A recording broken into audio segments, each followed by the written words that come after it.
সামনে উপস্থিত আমার পিতৃতুল্য মুরব্বী, সমবয়সী বন্ধু, প্রাণপ্রিয় ছোট ভাইয়েরা এবং সম্মানিত মা বোনেরা, আসসালামু আলাইকুম ওয়া রাহমাতুল্লাহ।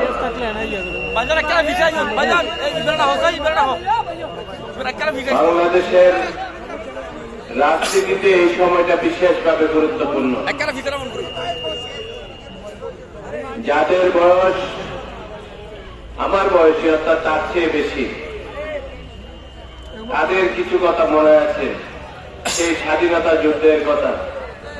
এই বাংলাদেশ যে স্বাধীন ভূখণ্ড হয়েছে, এই ভূখণ্ডের জন্য সেদিন পাকিস্তানি হানাদার বাহিনী যখন বাংলাদেশের মানুষের উপর ঝাঁপিয়ে পড়েছিল, ঠিক সেই সময়ে একজন মেজর বাংলাদেশ চট্টগ্রাম বেতার কেন্দ্র দখলের মাধ্যমে ঘোষণা করেছিল, আমি মেজর জিয়া বলছি, বাংলাদেশের স্বাধীনতা ঘোষণা করছি। এই ঘোষণার মাধ্যমে সারা বাংলাদেশের মানুষ একত্রিত হয়ে যুদ্ধে ঝাঁপিয়ে পড়েছিল এবং এই বাংলাদেশে একটি ভূখণ্ড, বাংলাদেশ নামে একটা ভূখণ্ড আমরা পেয়েছি এবং সেই বাংলাদেশের স্বাধীনতা আমরা পেয়েছি এবং স্বাধীন একটি দেশ পেয়েছি। পরবর্তী পর্যায়ে আবারও একদলীয় শাসনের মাধ্যমে যখন ৭৫-এর পর আবার জনতার বিপ্লবের মাধ্যমে সেই শহীদ রাষ্ট্রপতি জিয়াউর রহমান বাংলাদেশের মানুষকে গণতন্ত্রের সূচনা, গণতন্ত্রের ধারা প্রবর্তন করেছিল। আমি খুব অল্প টাচ করে ইতিহাসটা বলছি, বেশি বাড়াবো না।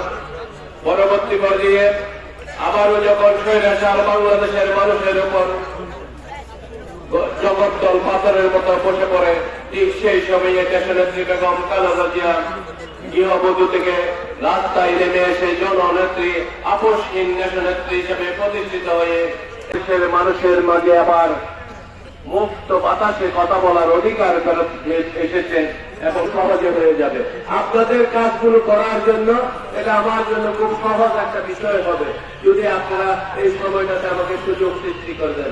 সেই জন্য আপনাদের কাজ করতে হবে কি, 12 তারিখ কি করতে হবে? 12 তারিখ সারাদিন ভোট কেন্দ্রে উপস্থিত থেকে সপরিবারে মা বোন এবং আমাদের ভাই বন্ধুরা যারা আছে সবাই মিলে দাঁড়িয়ে শীষ মার্কায় তেল দিয়ে আমাকে আপনাদের সেবা করার সুযোগ করে দিতে হবে। পারবেন আপনারা? দেখি শুধু মহিলারা বলবে মার্কাটা কি, মার্কাটা কি? এবারে কথাটা বলবেন, ভোট দিবেন কিসে? ভোট দিবেন কিসে? সবাই মিলে মার্কাটা কি? মার্কাটা কি? উন্নয়নের প্রতীক, আরেকদের প্রতীক, আমাদের মা বোনদের প্রতীক, চাচা জেঠাদের প্রতীক, যুব সমাজের প্রতীক, সমগ্র এলাকাবাসীর প্রতীক, সবাই মিলে। সুতরাং আমি আর বক্তব্য